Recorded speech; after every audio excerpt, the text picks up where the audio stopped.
Então vamos lá.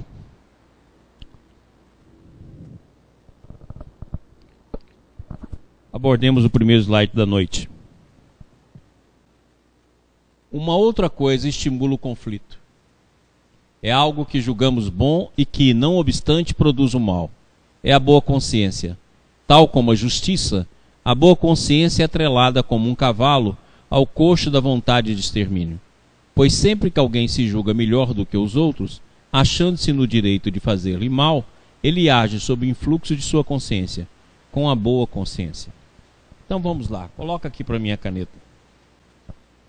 Pessoal, vamos prestar bem atenção aqui, que nós vamos tentar fazer uma abordagem. Aqui está o nosso campo mental. É o que o Bert vai chamar aí de consciência individual. Então o nosso campo mental aqui, né? Cada um aqui com seu campo mental. Nós fazemos parte de uma consciência coletiva, que nós já mostramos aqui. De uma consciência coletiva, que ela é dual. Então, um campo mental coletivo. E fazemos parte de uma consciência, que nós também já mostramos aqui. Essa não é de uma consciência cósmica. Ela não é dual, ela é unitária. Então, esses fluxos estão dentro de nós, em todos nós. Então, nós temos um fluxo mental para o bem e um fluxo mental para o mal. Ou seja, todos nós possuímos isso. Todos. Então, nós vamos pegar aqui um determinado ponto. Vamos supor, por exemplo, assassinato. Vontade de matar alguém. Cada um de nós dá um pouco de si nessa visão. Pode ser, por exemplo, que eu tenha essa tendência, 10% do meu campo psíquico. Eu tenha em torno de 30% uma outra pessoa. Uma outra tem em torno de 20%. Uma outra tem em torno de 5%. Mas essa vontade de extermínio, ela está em todos. Porque nós somos a humanidade. Ela está em todos.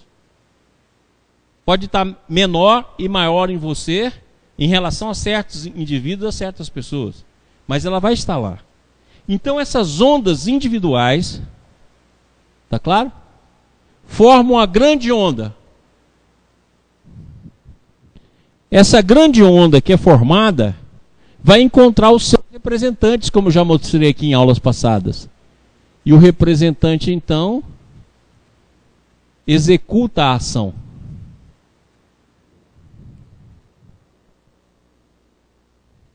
Então, em qualquer ato humano, existe uma contribuição nossa.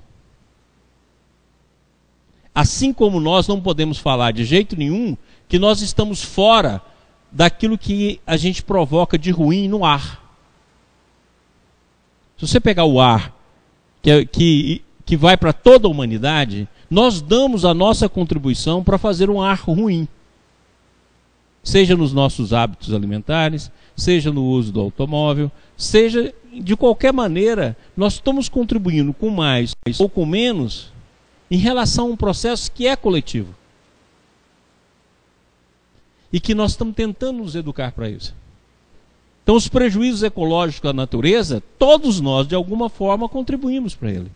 Em maior ou menor cota. A mesma coisa ocorre aqui. Qualquer sentimento humano, todos nós temos ele na alma. Em maior ou menor proporção e tendência.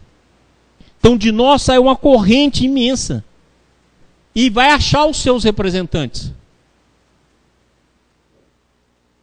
Quando esses representantes são achados e eles cometem esses atos, a tendência nossa é vir aqui, ó, e excluir. Mas não tem como.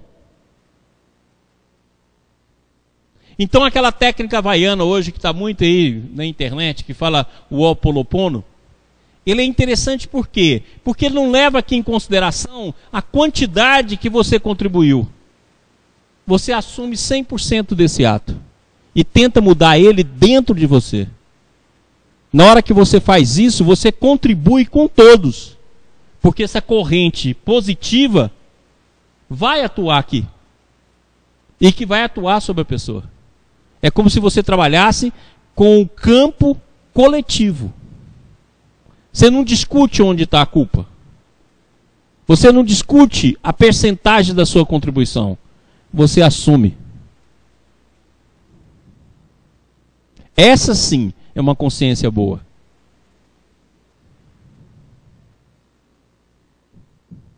E é interessante que esse mesmo conceito ele está no Pai Nosso.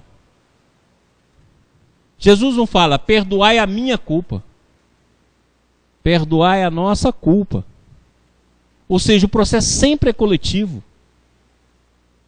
Venha a nós o vosso reino. É sempre um processo coletivo. Que vem para todos nós, vem a nós. Que é exatamente aqui o campo da consciência cósmica. É o que constela o reino divino e distribui para a humanidade na forma de graça. Então sempre é coletivo. Perdoa as nossas dívidas assim como perdoamos os nossos devedores. É sempre coletivo.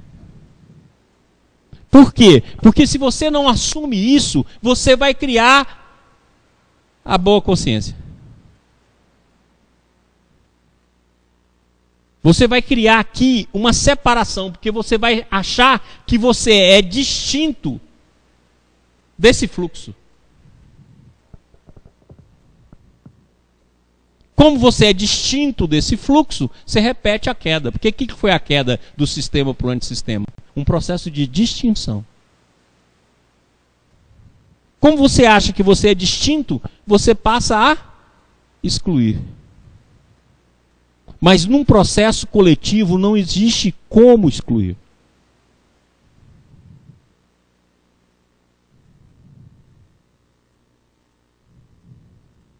Olha só que interessante. Jesus disse assim, quando ele falava com os fariseus, ele fala assim, não só com os fariseus, mas se referindo a todos nós, ele fala assim, se vós sois mau como sois, e sabeis dar boas coisas aos vossos filhos, olha só que interessante, se vós sois mau como sois, vós sois mau, quer dizer nós, o nível humano, fala isso no Sermão da Montanha. Se vós sois mau como sois, sabeis dar boa coisa aos vossos filhos, imagina em relação a Deus. Mas olha só que interessante, mas na hora que chamaram ele de bom, ele também não aceitou. Ele não falou que era mal, mas não aceitou ser chamado de bom. Aceitou ser chamado de mestre. Por quê? Porque aqui está o processo coletivo, do qual a humanidade faz parte dele. Então o grande problema é a gente achar que a gente não é capaz de fazer. E somos capazes de fazer sim. Nós somos capazes de jogar nosso filho pela janela, nós somos capazes de matar nossa mãe, nós somos capazes de usar droga, nós somos capazes de qualquer coisa humana. E dentro de nós existem esses fluxos, muitas vezes reprimidos, muitas vezes exercidos de forma menor, muitas vezes escondidos nos porões da alma, mas que está lá presente. E que de uma hora para outra pode explodir.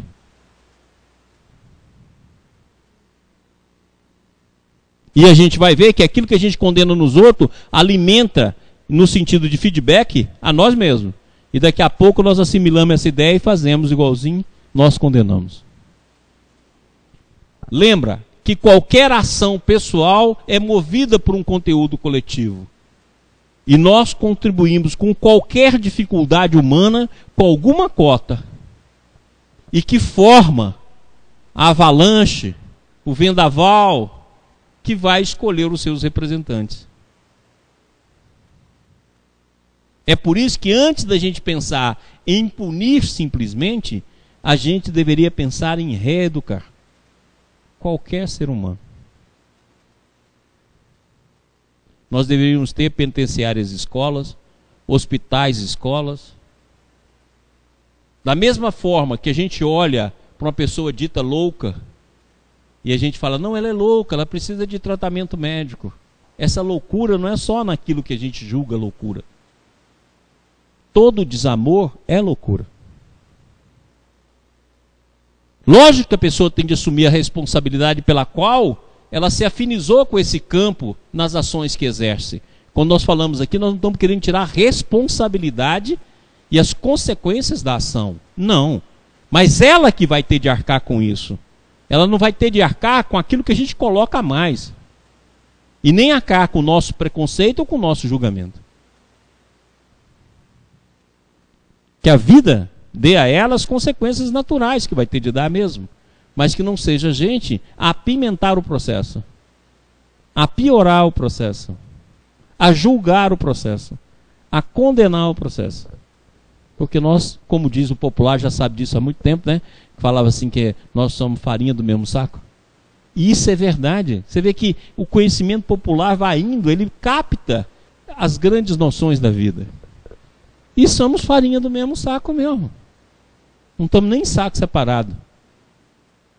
Somos farinha do mesmo saco. E, consequentemente, vivemos no mesmo campo.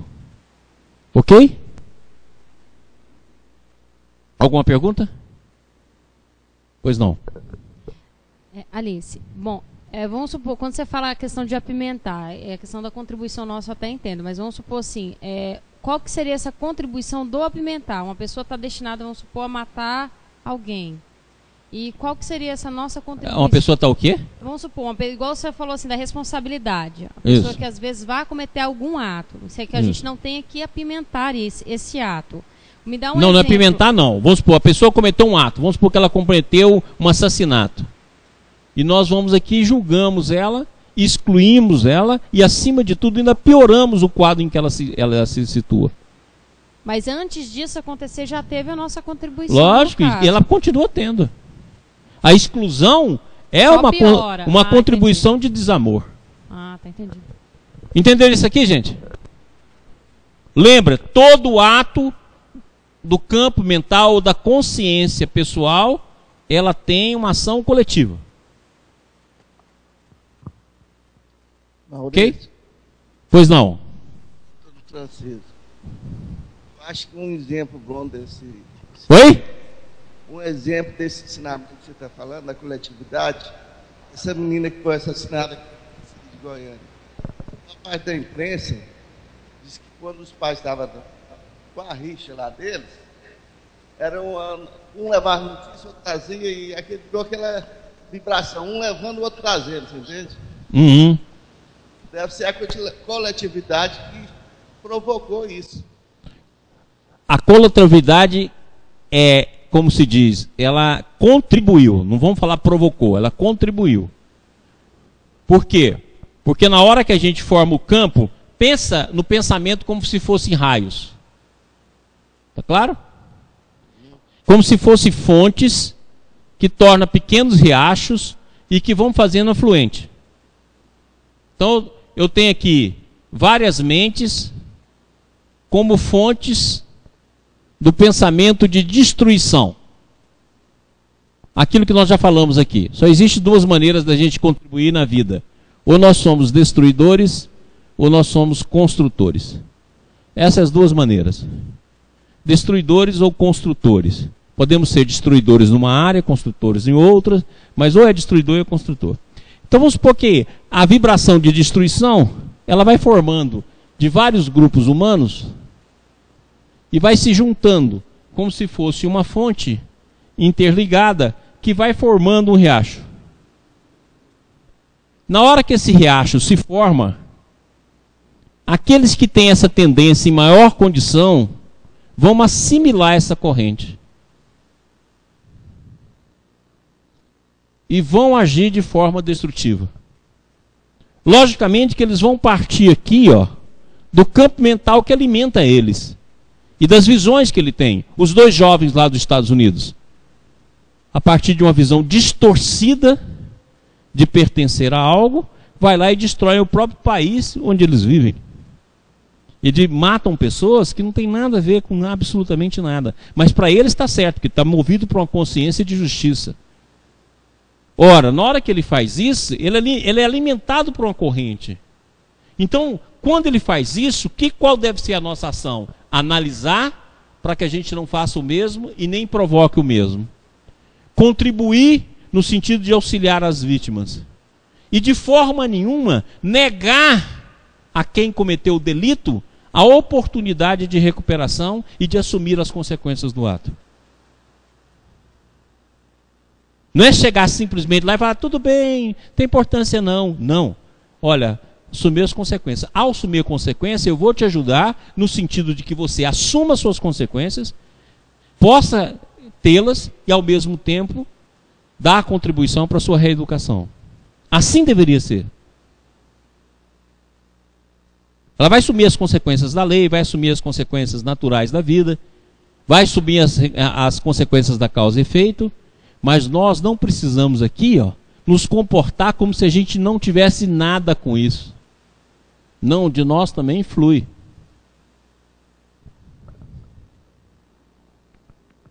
Dos nossos conteúdos também flui. Como diz o Betts, se ele é um perpetrador, tá claro? Não é excluindo que nós vamos resolver o problema. Entendeu isso aqui, gente? Então, o exemplo que o Francisco deu da morte que ocorreu lá em Goiânia. Vai morrer exatamente uma pessoa inocente, que não estava nem aí, não estava discutindo o problema. Mas a força era tão grande, no sentido de autodestruição, que um achava que o outro estava errado, o outro achava que o outro estava errado. A ponto de colocar em risco a própria vida. Ok? Entendido? Preciso desenhar mais aqui? Esse aqui é uma boa consciência, mas um péssimo desenho. Próximo.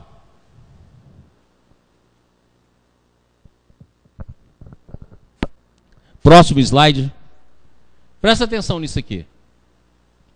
Tudo que abala as tradições é sentido como ameaça, tanto pela consciência individual como pela consciência coletiva do grupo, se é que podemos diferenciar as duas. Pois, afinal de contas, toda consciência é a consciência de um grupo. O que é novo ameaça a coesão desse grupo e, consequentemente, a sobrevivência dele em sua forma atual. Pois, quando um grupo abre espaço ao novo, ele precisa reorganizar-se para não se dividir. Pessoal, olha aqui. Lembra que nós já demos aqui vários exemplos da nossa consciência como se fosse aqui o nosso cubo mágico. E mostramos que a gente vive, vou dar uma aula sobre isso logo, logo, que nós vivemos aqui nessa face. Mas a nossa consciência é volumétrica.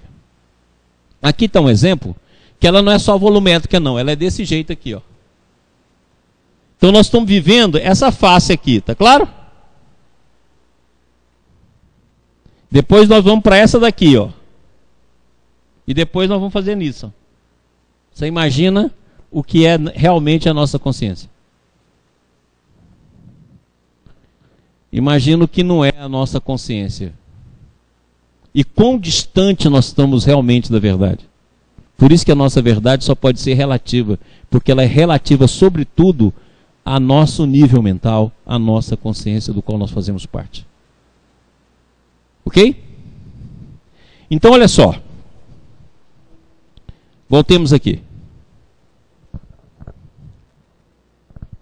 Você pode olhar que tudo na vida tem um sentido de inércia. O novo é a maior dificuldade que existe para se implantar. O que a vida faz? Ela faz o seguinte. A pessoa envelhece. Tá claro?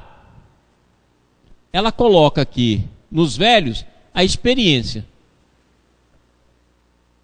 Porque ele vai solidificando a experiência que ele foi conseguindo. Mas coloca nos novos a renovação. Então os velhos, do qual eu não faço parte, está aqui. Já estou excluindo para não ter problema. Os novos, tá bom?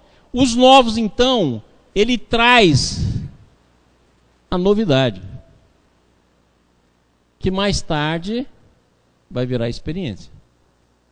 É por essa razão que sempre vai haver choque. Sempre. Porque é a forma da vida se renovar. Agora, por que sempre vai ter o tradicional? Por que vai ser sempre difícil mudar? Mesmo que seja, por exemplo, um processo universalista, como é a doutrina espírita, por exemplo. Mas vai ser um universalismo de grupo. Por quê? Porque, na verdade, existe uma força de inércia em todo o processo da nossa vida. Todo o processo da nossa vida tem uma força de inércia. Que nós tendemos a permanecer naquilo que é conhecido. Naquilo que nos dá segurança. Então vamos colocar aqui, sendo a consciência algo que vai abrindo, a nossa tendência é sempre permanecer no campo de abertura. Ou seja, naquilo que já é conhecido. Nós temos um medo danado de expandir. É por isso que as religiões se cristalizam. Porque aquilo que era novidade lá atrás, e que trouxe algo revolucionário, ele não tem continuidade. Ele vira dogma. Ele vira crença. Que se amarra com os nomes daqueles que lideraram o processo. Na doutrina espírita, por exemplo, é Kardec. Isso não é kardecismo. Quando o próprio Kardec falou, não bota meu nome na forma de kardecismo. Então, consequentemente, você vai lá e amarra segundo os conceitos, porque você tem medo do novo. Esse é o poder da inércia. Aquilo que eu conquistei, eu quero permanecer, porque eu tenho medo daquilo que vem. Tenho medo de abrir a consciência. Por isso que quando nós pegamos lá a Gênese, está lá, parirás com dor. Essa é a forma que Deus fala com Eva. Lembrando aqui que Eva é a individualidade. E Deus fala, parirás com dor. E a gente tem realmente isso. Dor significa o quê? Parir com dor significa assim, adquirir a luz através da dor. Então toda condição da gente alargar a nossa consciência provoca um processo de dor. Porque significa desapegar da forma de pensar, da forma de agir, do campo do conhecimento. Aquilo que eu já disse aqui para vocês. O problema da vida não é aprender, é desaprender. Então aqui tem um processo de inércia. Então quando acontece algo na família, a tendência da família é permanecer. Tanto é verdade que, além de exclusão, quantas pessoas que fazem de conta que não está acontecendo isso na família? Ele não vê, ele não toma decisão. Está acontecendo um conflito, um filho está em risco social, um outro está em risco em termos de droga, o outro está em risco em relação à maneira que ele está vivendo. A família faz de conta que não vê. E quando acontece qualquer coisa de grave, meu Deus! Por quê? Porque a tendência é excluir e ficar no passado. Ficar no que é conhecido. Para essa tendência que nós temos sempre de querer fazer a vida ficar segura. Mas nada na vida é seguro. Você pode olhar que a nossa tendência é essa. Nós queremos um emprego eterno, um salário bom eterno, certo? Não queremos perdas financeiras, nós queremos tudo eterno. Casamento eterno, filho na nossa casa eterno. E as mudanças que vão ocorrendo vão incomodando. Então, na verdade, quando a pessoa fica lá sem ninguém em casa, fica lá com a síndrome do ninho vazio. E a pessoa chega a verbalizar com isso. Meu Deus, meus filhos foram embora, tudo foi embora, meus amigos foram embora. Uai, mas a vida é para isso mesmo. Você vai chegando na fase da velhice, é exatamente para ver uma nova renovação, para ver uma hibernação, para ver o processo. Seus entes queridos vão morrendo. Quando se chega na idade, por exemplo, que eu estou, você se torna enterrador de parente. Vai morrendo os mais velhos, que era a sua referência, e você vai virando a referência dos mais novos. Mas é a vida. E seu tempo vai passando. E vai ficando a experiência que vai brotar numa próxima vida, dando oportunidade do desenvolvimento do novo. Então a experiência daqui vem para cá e é acrescida do novo. É por isso que a vida dá aos novos essa condição.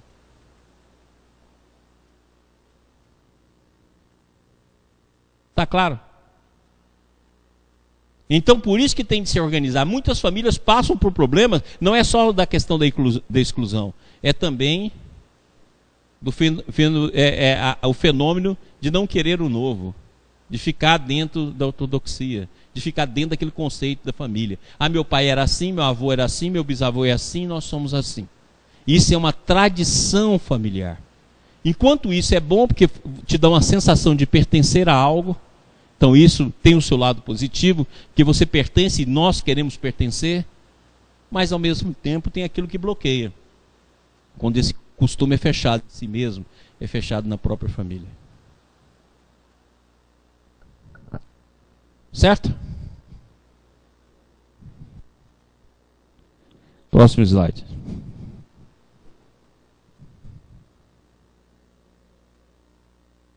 Quando alguém, sob o influxo de sua boa consciência, rejeita alguém, seja por que motivo for, uma outra instância psíquica força-o a dar ao rejeitado um lugar na sua alma.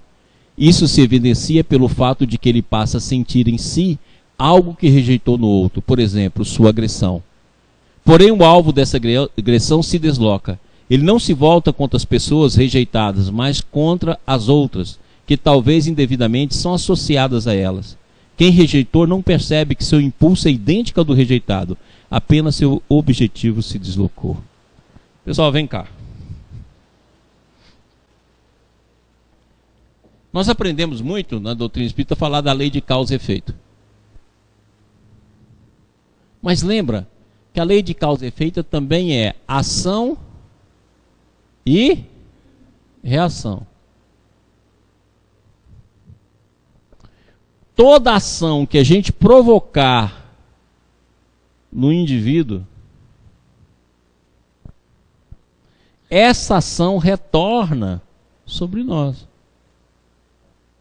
É inevitável.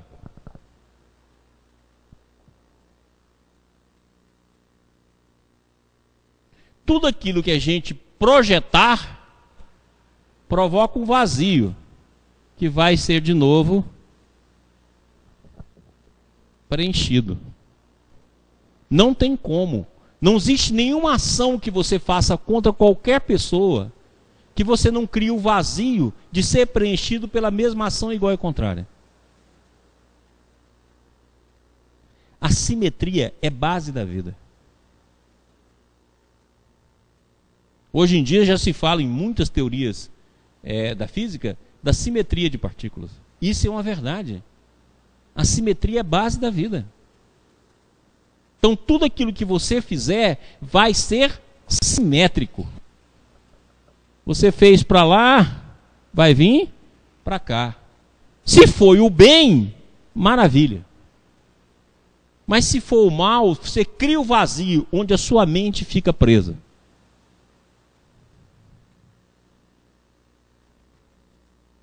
Emmanuel tem uma frase, eu vou mostrar isso para vocês logo, numa das aulas, já separei ela, que é muito interessante. Ele fala: aquilo que a gente fica condenando e pensando em relação aos outros, acaba se incorporando nos nossos tecidos sutis e viram pensamentos que alimentam os nossos atos. Se nós fazemos uma análise para o nosso crescimento e do outro, isso vai nos ajudar a nos emancipar espiritualmente e vai fazer com que a gente ajude o outro. Mas se nós fazemos de forma negativa, não tenha dúvida, mais cedo ou mais tarde aquilo está incorporado em nós como ação.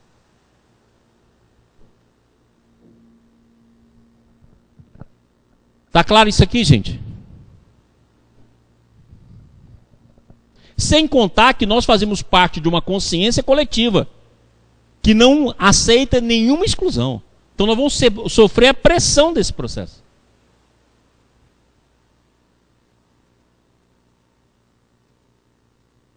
Entende isso?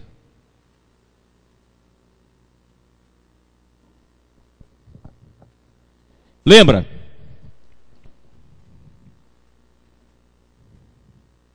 Mas o que eu vi? Ok. Volta aqui no slide, por favor.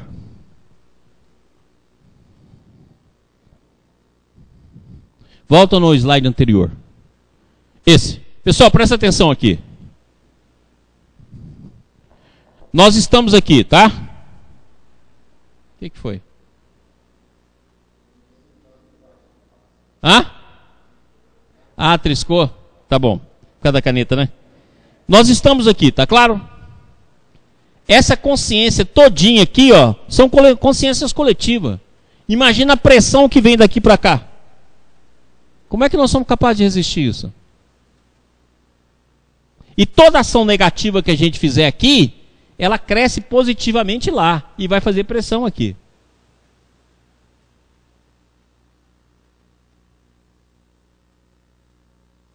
Então vamos cá mostrar isso aqui. Canetinha. Ó, se vocês não entenderem, por favor, mostra. Porque eu vou dar uma aula aqui depois desse assunto. Eu estou comichando para dar. Olha aqui. Presta atenção nisso aqui.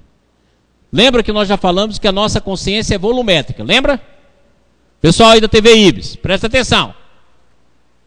Então, o ato que a gente fizer aqui, vou colocar aqui o ato de cabeça para baixo.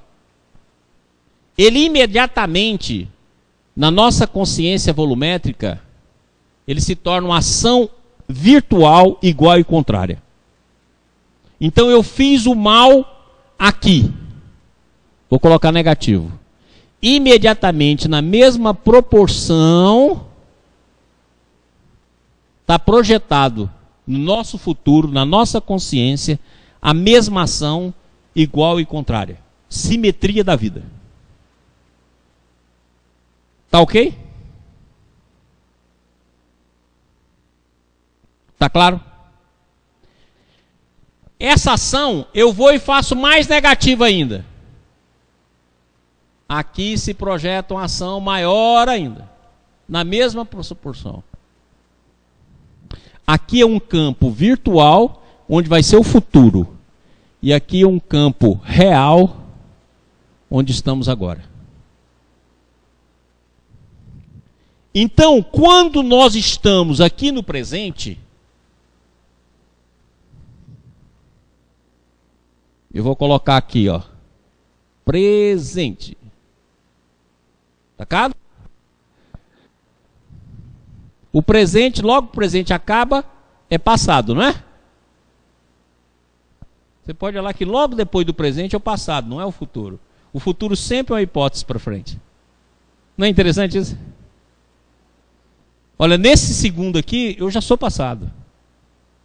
E o futuro sempre é algo. Então aqui está o presente, e aqui está o passado, e aqui está o futuro. Então a onda do futuro, certo? Sempre vem para o presente. E uma onda do passado sempre chega junto.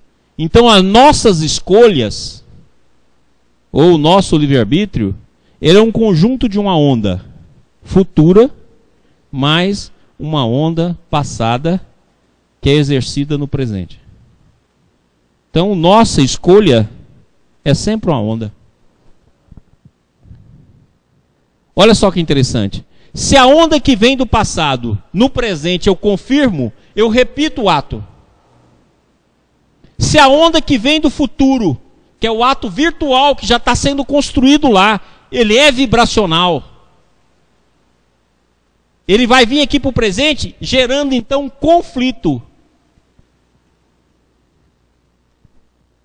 E esse conflito que vem do futuro é muito maior, porque ele é alimentado pela consciência cósmica. Então o fluxo dele é muito maior.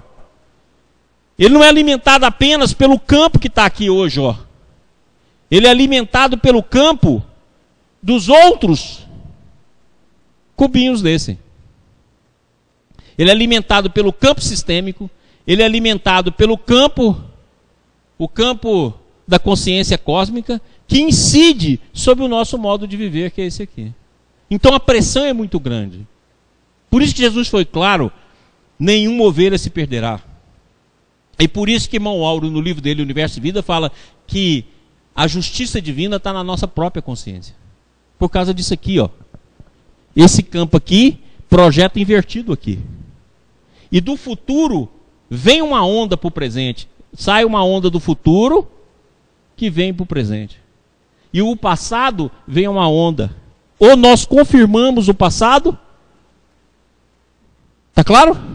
Mas sofremos um conflito com a ação. Então essa ideia que todo popular já tem, do anjinho e do capetinha, que está do nosso lado, que todos os desenhos têm isso, capetinho e anjinho, é exatamente isso. O capeta é o fluxo do passado e o anjinho é o fluxo do futuro. E a nossa escolha, a nossa vontade, o nosso livre-arbítrio é um conjunto de duas ondas. A onda do passado e a onda do futuro. Que faz pressão.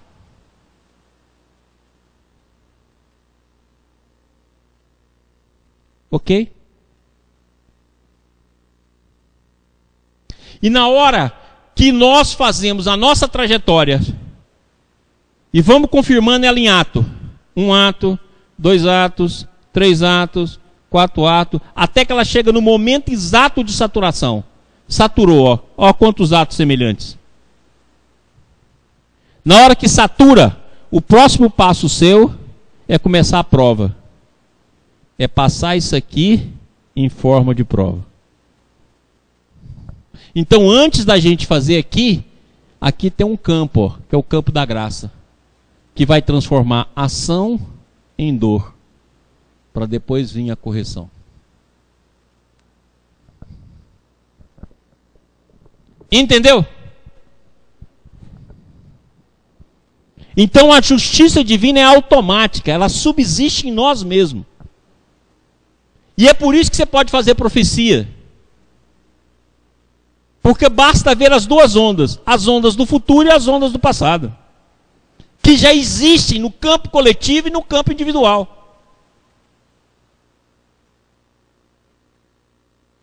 E mostra as consequências. Se optar pela onda do passado, vai acontecer isso. Se optar pela onda do futuro, vai acontecer aquilo. Se ainda tiver tempo para mudar, nós ainda podemos mudar. Por isso que aquilo que nós chamamos de apocalipse, transição planetária, sempre é uma onda de probabilidade. Porque ainda dá tempo de mudar. Então vamos ver como é que o processo acontece coletivamente. Pessoal, por favor, quem não estiver entendendo, pergunte. Pessoal aí de TV Ibis, pergunte. Então vamos pegar aqui, ó o processo terreno. Tá claro? Formando o mesmo processo. É sempre volumétrico. Aquilo que fizermos aqui, vai estar aqui, em sentido simétrico e igual e contrário. Então assim é o coletivo também. Então se é duas ondas, uma onda que vem do futuro e uma onda que vem do passado, o profeta está aqui no presente, ele vê a onda do futuro e vê a onda do passado. E mostra as consequências da onda. Por isso que eu falo, quando a profecia de um grande profeta, Jeremias, Isaías, se cumpre, ele chora. Se for a profecia boa, a vinda do Cristo, a vinda do Consolador, é uma alegria. Porque ele sabe que vem aquela onda do futuro. Agora, se for alguma coisa da onda do passado que se confirma, é uma tristeza. Que a profecia era para evitar, não era para confirmar. Enquanto nós não chegamos num ponto de saturação, o que é o ponto de saturação? Aqui está a trajetória, ó. Pensa na trajetória de uma bala. Essa trajetória está acontecendo e atos estão nascendo dessas trajetórias, seja atos pessoais ou atos coletivos.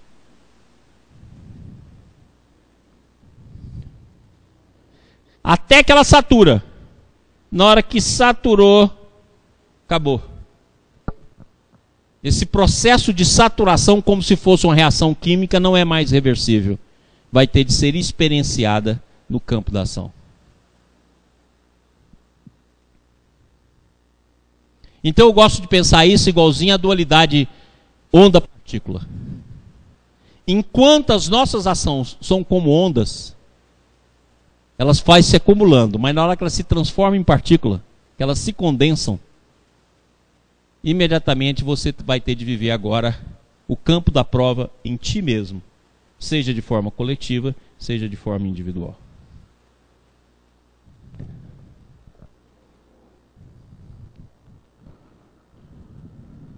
Ok? Alice, no caso esse ponto de saturação aí entra naquela particularidade do ângulo que a gente tem interior de cada um. Que seria entra isso, no né? ângulo, lógico que entra no ângulo. E aquilo também que Jesus foi claro. Quando é que vai acontecer essas coisas, mestre? Ele fala, esse dia, essa hora, ninguém sabe. Por quê? Porque vai depender do ponto de saturação e vai depender da onda que vem do futuro corrigindo a onda do passado. Nós ainda podemos mudar.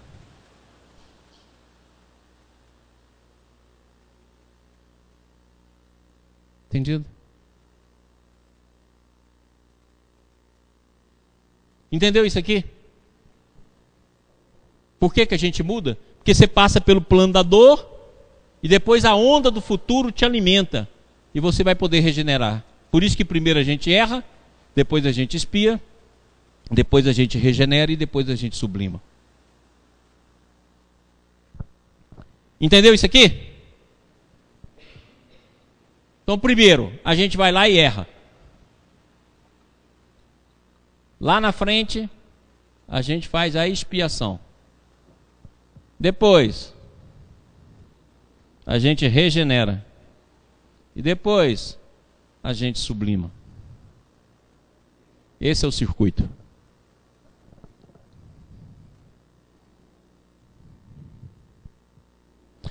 Tanto pessoal como coletivo. Se as ondas da trajetória do erro foram confirmadas no tempo, vai confirmando, confirmando, confirmando, confirmando, confirmando, até virar expiação em si mesmo.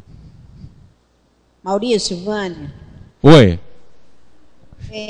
A gente vê muito, eu mesmo já fiz isso, que é quando a gente vê assim, que os Estados Unidos invadiu... Vânia, fala um Oi. pouquinho mais baixo, um pouquinho mais distante, que está estridente. Quando a gente vê na televisão, eu mesmo já fiz várias afirmações disso, que a gente vê assim, os Estados Unidos invadiu o Afeganistão. Aí a gente fala, tá vendo? Vai estourar a Terceira Guerra Mundial. E fala-se muito que vai ter essa guerra mundial. Mas isso aí vai, se a gente, cada vez que a gente está falando, a gente está reforçando o coletivo de ter essa Terceira Guerra. Não quer dizer que ela vai ter, né? Não, ela é uma onda de probabilidade. Presta atenção aqui. Entenderam isso aqui? Vou explicar a sua pergunta, mano. Entendeu isso aqui, gente? Pessoal da TV Ibis, entendeu? Todo mundo está entendendo? Tem alguma pergunta aí? Olha, presta atenção. Entendeu isso aqui? E vou explicar agora aquilo que a Vânia falou.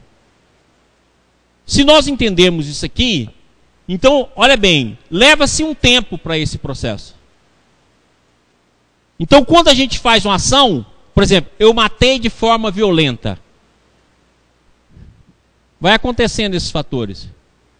Até que eu vou passar pela prova da morte violenta. Mas eu matei 400 pessoas. Eu vou ter de morrer 400 vezes violento? Aquilo que nós falamos. Não, eu vou passar pelo arquétipo da morte violenta. E as outras 399 mortes que eu provoquei, eu vou cobrir com amor. Vou vir várias encarnações como profissional da saúde, contribuindo para a vida de inúmeras pessoas. Até que a ação que eu fiz recebe uma onda igual e contrária para anular esse conteúdo na minha memória.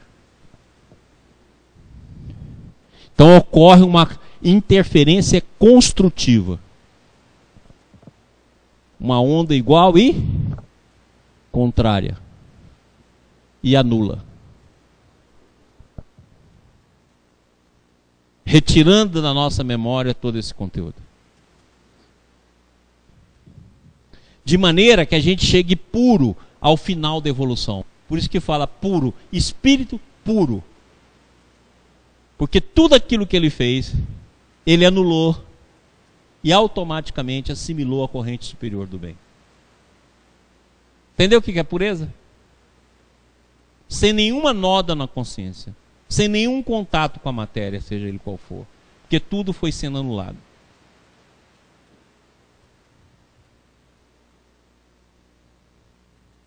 Entendido? Então, enquanto o processo não chegou ao seu ponto final, existe possibilidade de mudança. Então nós podemos mudar a história da Terra, assim como poderia ter mudado na época de Jesus, podia ter mudado na época de Francisco de Assis, podia ter mudado na época de Kardec, podia ter mudado no dia de hoje. Mas por isso que fala, vós sois trabalhadores da última hora. Por quê? Porque está chegando essa hora aqui, ó. A última hora qual que é? A 1/10 hora. Então, nós estamos aqui, ó. Já vem isso aqui tudo já, ó. Ainda dá para mudar. E se não der para mudar todo o coletivo, dá para mudar partes desse coletivo, inclusive nós mesmos. Para quando esse processo chegar no clímax, nós não façamos parte dessa corrente. Nós tenhamos aqui, ó, corrigindo esse processo para trás.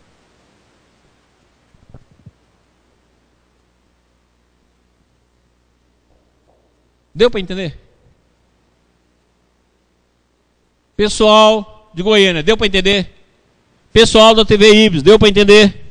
Isso aqui é importante, eu vou falar nisso aqui, que eu ainda quero falar sobre a questão do tempo. Mas se der para entender isso aqui... Maurício, esse quadrante que você desenhou aqui, a gente pode também comparar com a roda de Sansara? Pode, a roda do Sansara exatamente, mas lembra, nunca é uma roda fechada. Por isso que é uma espiral, ela sempre abre. E está aberta pelos dois campos. Então eu posso voltar no passado com a minha consciência e resolver muito problema meu no presente. E eu vou falar sobre isso aqui. Entendeu aqui, gente?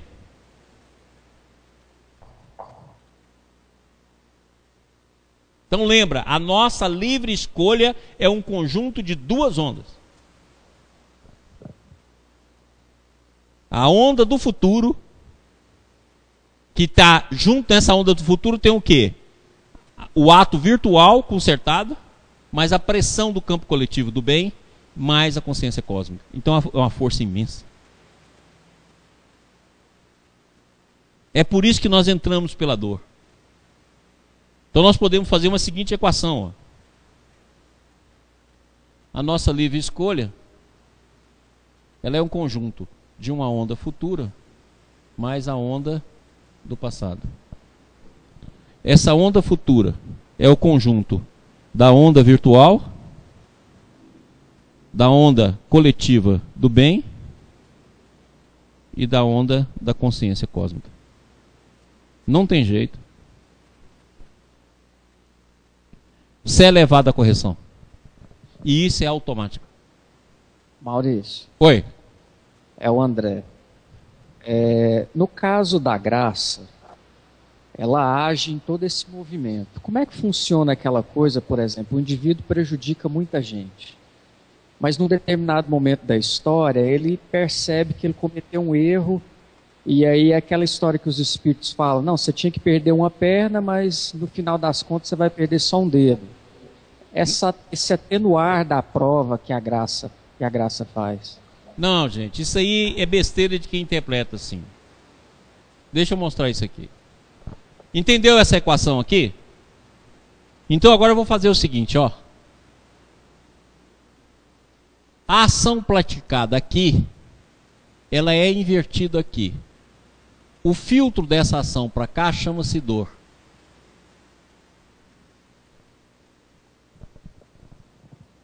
Então não tem como que a pressão dessa onda futura vai nos levar à correção. Se eu precipitei o ato, igual o André acabou de dizer, eu ranquei uma perna, eu vou perder a perna. Agora, eu posso perder essa perna em prestações, dependendo da força do bem que eu coloquei na minha vida.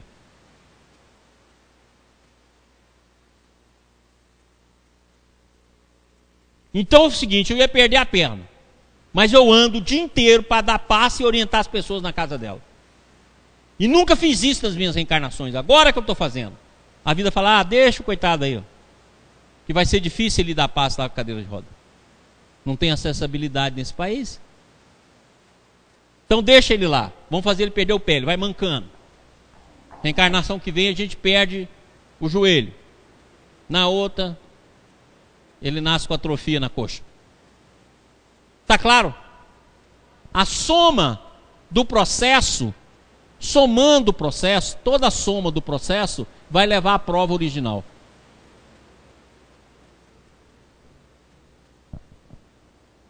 Quando faz esse raciocínio simplista, está querendo fazer o raciocínio do muito. O amor cobre a multidão dos pecados. Mas lembra, ele cobre, não tira.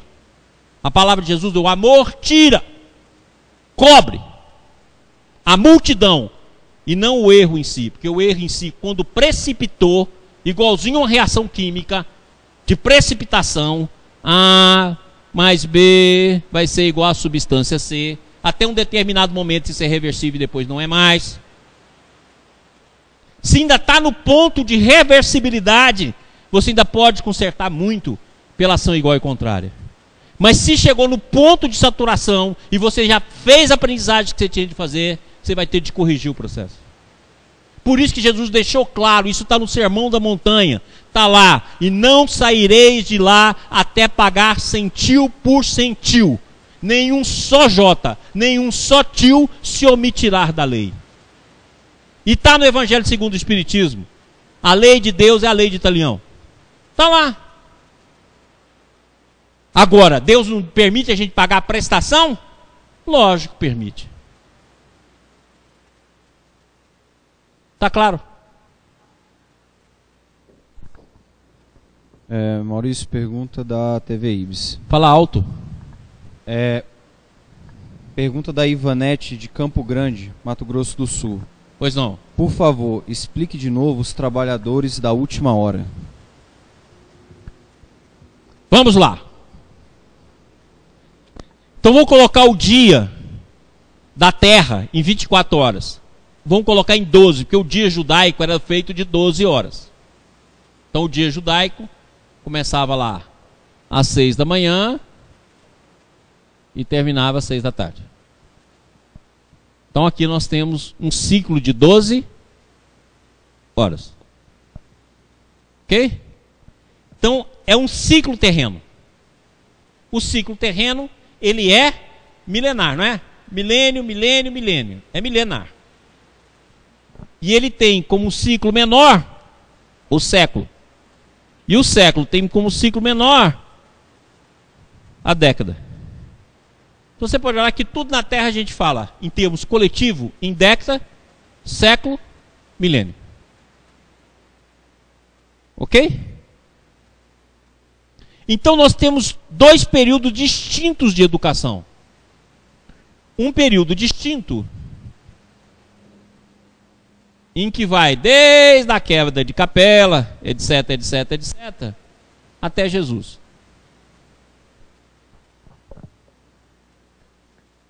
Esse é o período distinto.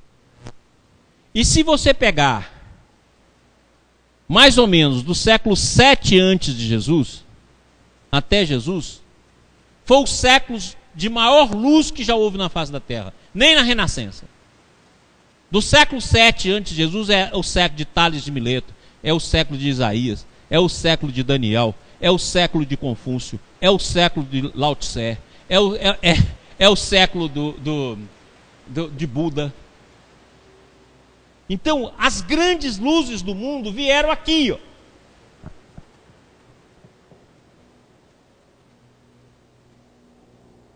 E se nós pegarmos de Jesus até o Consolador prometido?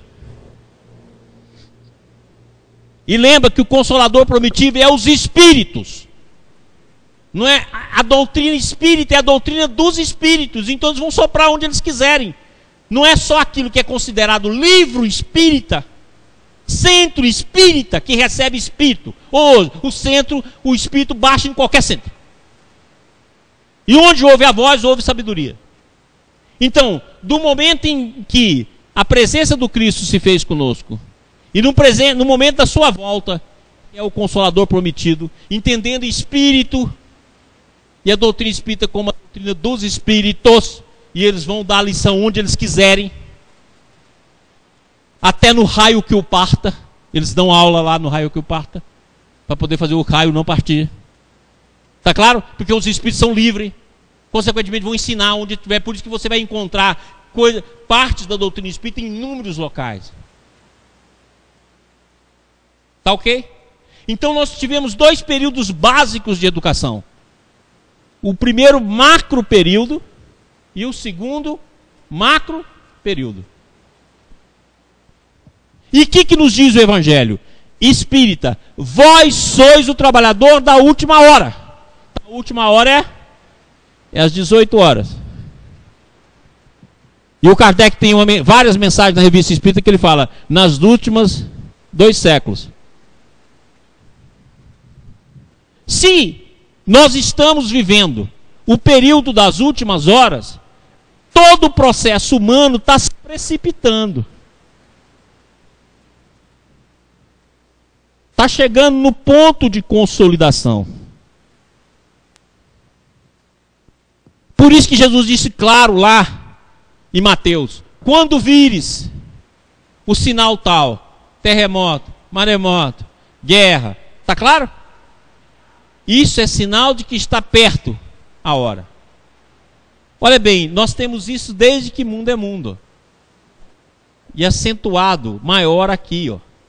Só de 1930 para cá, nós tivemos 2 guerras mundiais.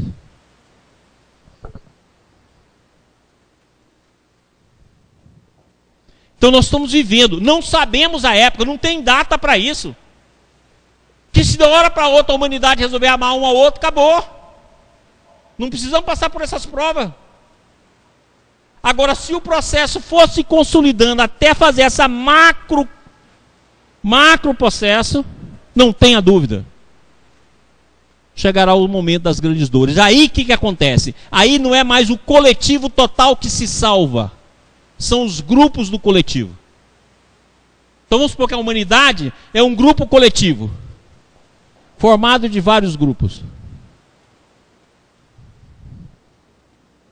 Então, se não deu para salvar todos, agora salva-se parte dele. Por isso que Jesus veio: aqueles que não foram salvos serão jogados nas trevas exteriores. O que é treva exterior? Sairá do planeta Terra para outro planeta. Por que é treva? Porque nós vamos encontrar o planeta na mesma fase que nós encontramos aqui. Então nós andamos tudo isso aqui.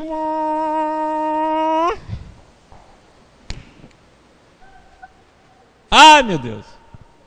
Não. Por isso que é dor. E mais, o nosso grupo coletivo vai ascender e nós vamos permanecer.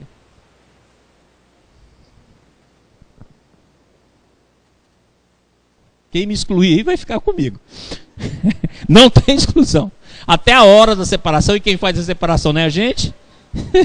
É o Cordeiro, né? Está lá no Evangelho, o Cordeiro que faz a separação. Então, meu filho, não me exclua, não. Entendeu aí?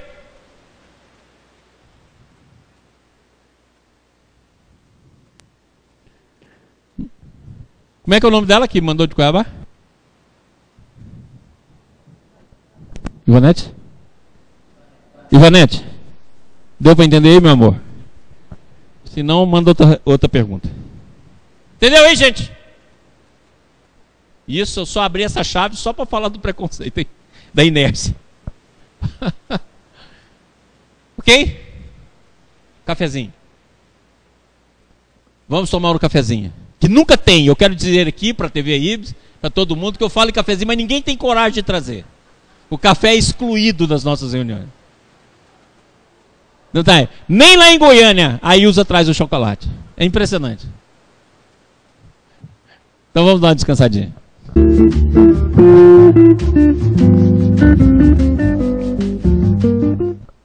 Pessoal, vamos recomeçar. Gustavo, vamos sentar.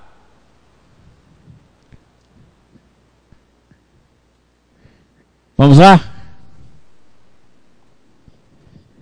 Recomecemos então. Vamos lá? Próximo slide. Próximo slide.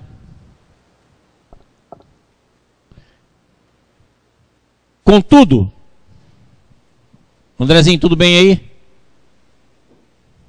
Tá tudo certo, pode continuar. Contudo, de uma maneira estranha e compensadora, uma instância interior oculta leva essa boa consciência a ferir-se na própria alma e fracassar. Aqui tem um erro. Certo? Ferir-se na própria alma e fracassar. Em seu estudo sobre projeções, Freud fala também de um outro tipo de transferência, pela qual combatemos numa outra pessoa aquilo que rejeitamos e negamos em nós mesmos. Todo mundo que você nota os defeitos, que você se incomoda com o defeito, e toda pessoa que você não gosta, ela tem parte daquilo que você não aceita em você e você projeta. Então vamos para os desenhos vagabundos.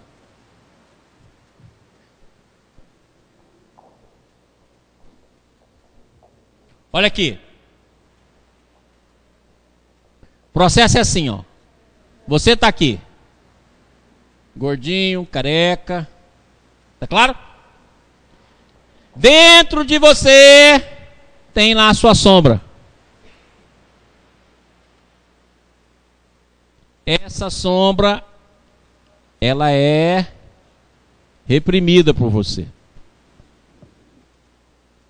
Aí o que ela faz?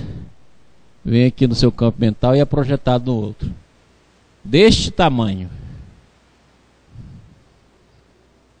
E o próximo está aqui, desse tamanhozinho.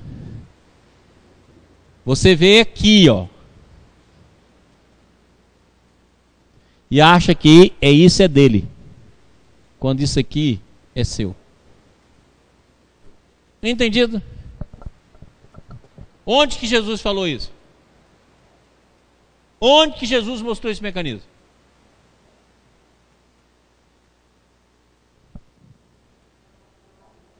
Hã?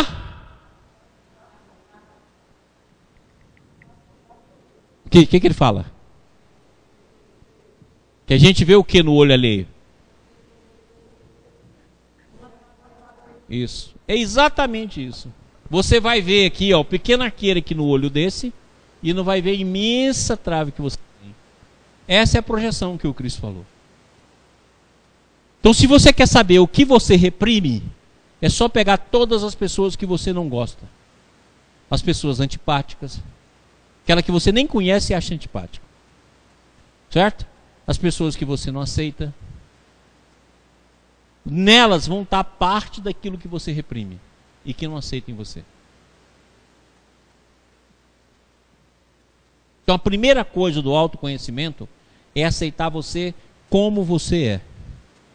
É aquilo que eu já falei aqui no curso que a gente deu de Paulo de Tarso, quando ele fala, sou o que sou. E de uma coisa eu sei, esquecendo o passado, eu caminho para o alvo.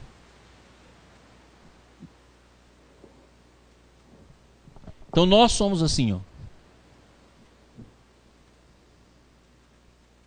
Então quando uma pessoa faz um ato que está reprimido dentro da gente, a gente acha um absurdo. É por isso que vem para a exclusão. Porque em ti está o medo de fazer também.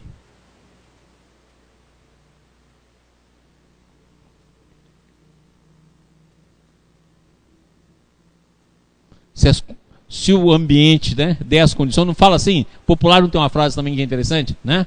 A ocasião faz o ladrão.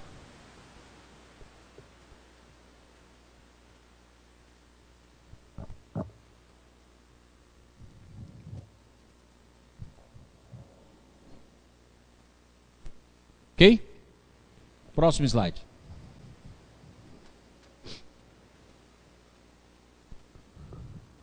Outro modo de deslocamento se mostra quando os filhos incorporam em seu comportamento algo rejeitado por seus pais. Antes de eu continuar, vem cá. Pessoal, olha aqui como é que é importante o autoconhecimento. Aqui nós temos o campo familiar. A família está dentro dele. Pai, mãe, filhos. Está aqui. Então aquilo que o pai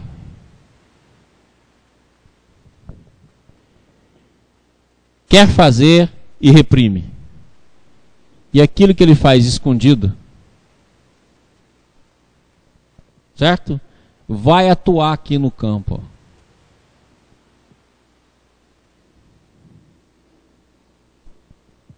E algum desses filhos vai assimilar.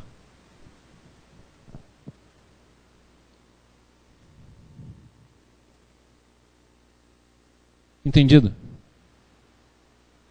É por isso que os nossos conteúdos não adianta reprimir, tem de ser tratados. E é aquilo que Jesus disse claro: nada há escondido que não venha às claras.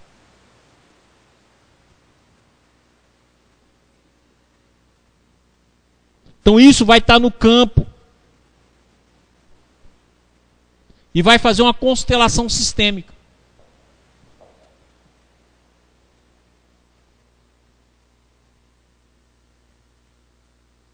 Lembra aquilo que eu já falei: os nossos atos é uma coleção de vibração.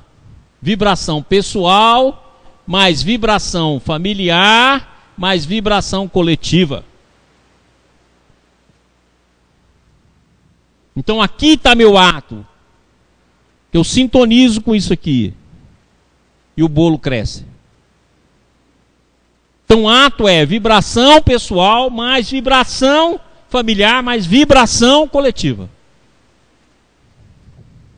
Então nós estamos aprendendo. Para não ver as coisas só numa direção. Já estamos vendo que a nossa escolha é duas ondas. Por enquanto, porque daqui a pouco eu vou colocar outra onda aí. Então agora a mesma coisa, os nossos atos é um conjunto de fluxos. O fluxo pessoal que nasce de mim, e o fluxo familiar e o fluxo coletivo do qual eu faço parte.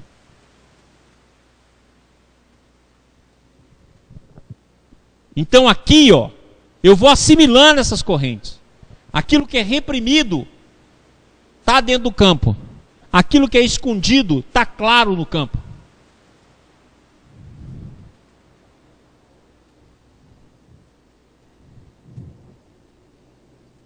Quer ver um exemplo interessante?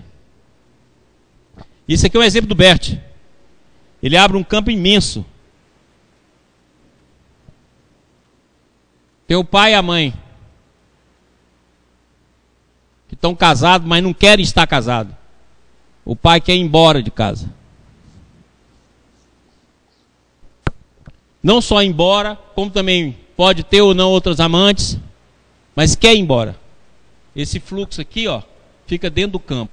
A filha assimila e tem anorexia ou bulimia.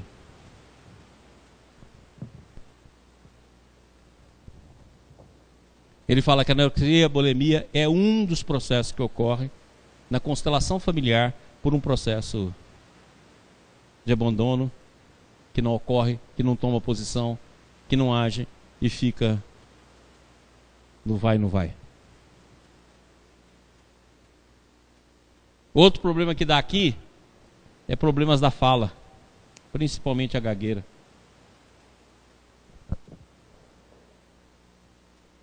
Tá claro? Nós vivemos um lado individual, mas vivemos um lado coletivo. E quem é que vai mais agir sobre o coletivo em nós? A família.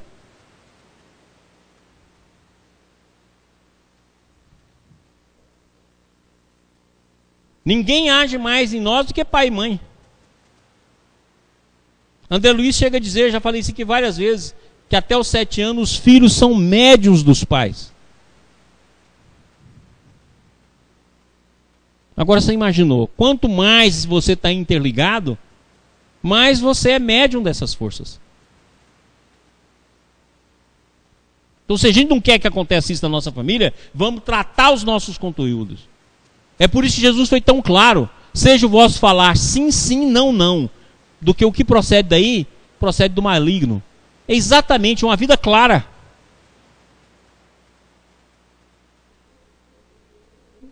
Não tem dúvida. Oi. Acho que é assim. É Lucimeire. Nesse caso aí do marido e a esposa, ele quer sair, né, de casa. Digamos que ele saia, que ele se separe. Não é por isso que ele vai ser excluído. Eles podem viver numa harmonia, Isso. conseguir essa harmonia, ele fora do lar. Isso. Não precisa necessariamente estar junto. Não, ele pode fazer, você pode muito bem fazer esse processo e honrar tanto ele como ela e cumprir as suas funções de paternidade. Ou de maternidade, né? Porque o processo é bilateral. Maurício. Oi. André, eu não entendi essa relação da bulimia e da anorexia com o abandono do lar. Por que essas doenças especificamente? Porque a doença tem um mecanismo. A doença é um símbolo. Ele tem um mecanismo. Toda doença é simbólica. Nesse caso aí, fala, papai não precisa ir não, eu vou para você. Esse é o símbolo. E a comida principal, e o pai e a mãe é o alimento principal da vida. Ah, entendi. Agora então aí é o símbolo da símbolo. alimentação, né? Símbolo. É o símbolo do processo. Olha bem, toda doença é um símbolo. Antes dela ser sintoma, antes dela ser alteração celular, antes dela ser alteração fisiológica, antes dela ser alteração anatômica, ela é um símbolo. Então o alimento principal da vida é pai e mãe. Então no momento que esse alimento está faltando, ok? Então ela tenta fazer uma troca, tenta assumir uma posição que não é dela. Pai, não vai não que eu vou. E ela deixa de se alimentar, porque ela perdeu o alimento principal da alma, não se sente amada.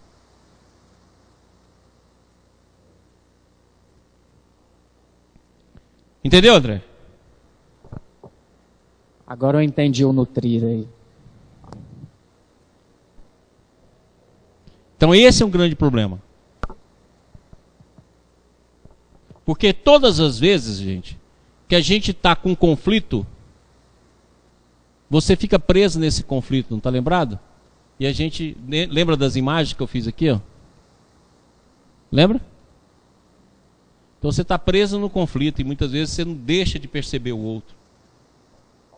Não percebe o filho, não percebe a filha, não percebe os problemas que estão acontecendo na casa, porque você está preso naquele mundinho.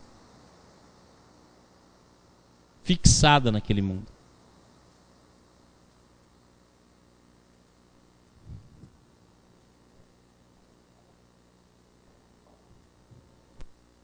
Pergunta? Acho que eu falei coisa demais hoje.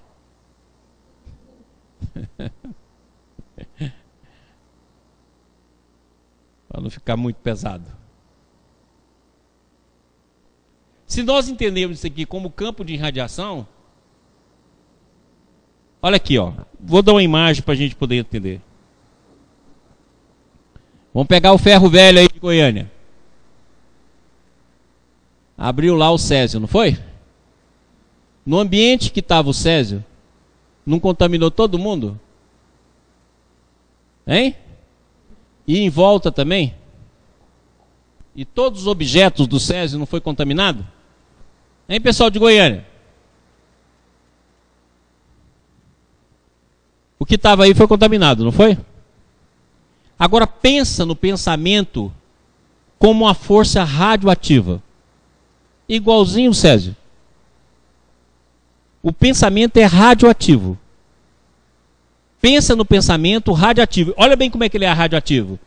Se ele incidir sobre um objeto e tiver um médium que é capaz de pegar aqui e absorver as vibrações que esse objeto tem, ele vai falar, ó, essa canetinha pertencia a um cara que dava aula assim, assim, assim, assim, assim.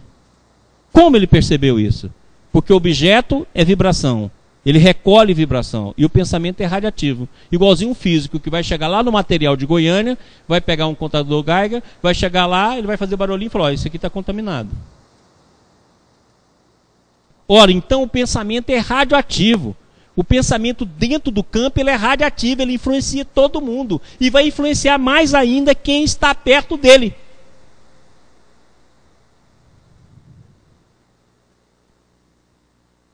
Então quem estava lá no ferro velho de Goiânia, no campo do ferro velho, ficou contaminado.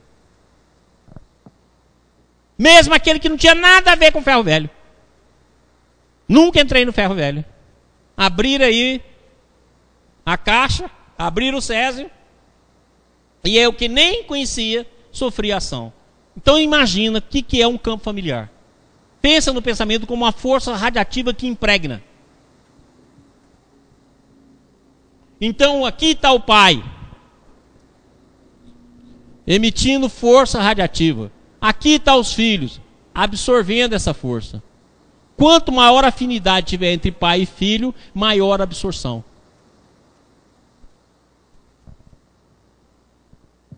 Substância radioativa. O pensamento é uma substância radioativa.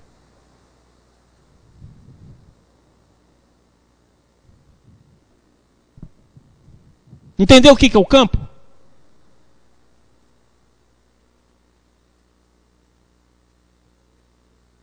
Entendeu a responsabilidade que a gente tem no falar, no pensar e no agir?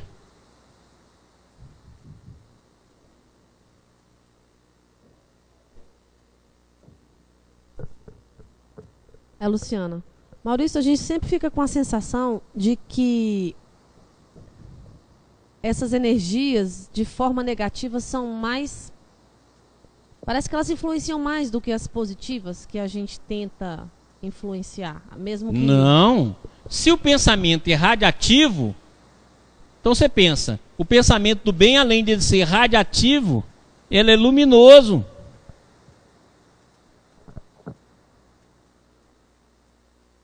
Todo pensamento tem a luz branca. Ou seja, todas as possibilidades da vida. Por isso que a gente sempre pega o mal e arquiteta ele com as trevas, como se fosse escuro. Você pode olhar que toda imagem que a gente tem do mal é alguma coisa escura, sem luz. Isso é bacana, se você entender que a luz tem todas as potencialidades da vida. É como diz João, né? Deus é luz. Então a gente poderia entender que se a gente influencia mais de forma negativa é porque os nossos conteúdos são mais negativos. Porque a gente assimila os negativos, acredita nos negativos. Ok? Pessoal, é isso aí. Alguma pergunta? TV Ibis, alguma pergunta? Goiânia? Ou faça o cálice para sempre? Não, sem perguntas. Sem pergunta? Muito bem. Então vamos terminar a nossa aula. Agradecer a todos, agradecer o pessoal da TV Ibis, agradecer o pessoal de Goiânia, de Brasília. Semana que vem eu vou estar em Goiânia. E aí nós vamos dar uma aula e nós vamos ter 3 aulas que serão gravadas. E essas aulas nós vamos gravar amanhã e eu vou pegar esses assuntos aqui e vou dar uma explicada com imagens melhores para que a gente fixe esses assuntos aí. Tanto em relação ao fluxo das escolhas, como a questão da consciência. Então nós vamos falar um pouco mais sobre isso aí para que encaixe melhor dentro dessa visão da constelação familiar e constelação psíquica. Ok? Façamos a nossa prece. Vou chamar o Julinho para fazer a prece final. Pessoal, boa noite a todos, muito obrigado.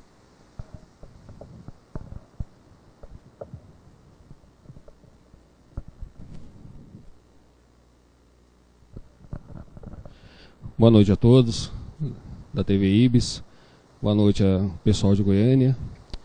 Pessoal, antes de fazer nossa prece final, eu gostaria de só dar um pequeno recado. Algumas pessoas têm mandado e-mails para a gente solicitando o número da conta do Ibis para poder fazer doações para o projeto da TV Ibis. A gente não colocou ainda essas informações, que a gente está esperando um material do designer que está fazendo para a gente poder colocar correto, certinho, para aquelas pessoas que têm interesse em ajudar o nosso projeto possam fazer essas doações. Então acredito que na próxima semana, ou logo após as aulas gravadas que o Maurício vai fazer, a gente coloque no ar essas informações. Então eu peço um pouquinho de paciência para quem está querendo doar, mas que permaneçam com a intenção, que a gente precisa muito. Muito obrigado a todos que têm mandado o e-mail e que têm solicitado isso aí, tá bom? Então vamos fazer a nossa prece. Vamos levar o nosso pensamento até o mais alto. Lembrar do nosso Mestre Jesus, que a todo instante que esteve conosco, esteve exemplificando todos os seus ensinamentos, a fim de que cada um de nós, dentro da nossa condição e capacidade, pudesse absorver, dentro do seu campo de amor, de transformação e de paz, todo o conteúdo necessário às nossas almas. Pedimos, Senhor, que proteja cada um de nós, os nossos lares, e que esteja conosco hoje e sempre. Graças a Deus. Boa noite a todos.